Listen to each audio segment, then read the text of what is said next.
చాలా డిస్టర్బెన్స్ ఉంది కదా, కానీ ఇప్పుడు సంతోషంతో కూడా మాట్లాడాలి.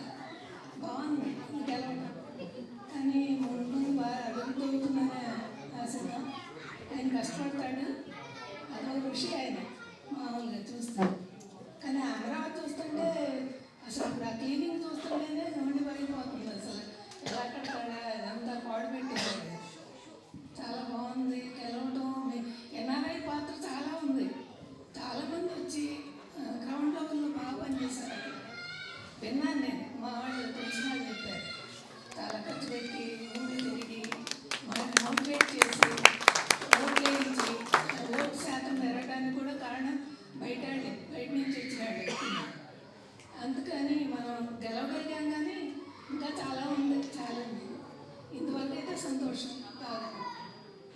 ఆ సంతోషంతోనే అసలు ఇదిగా ఉంది బాగా. ఎంత బాధపడ్డామో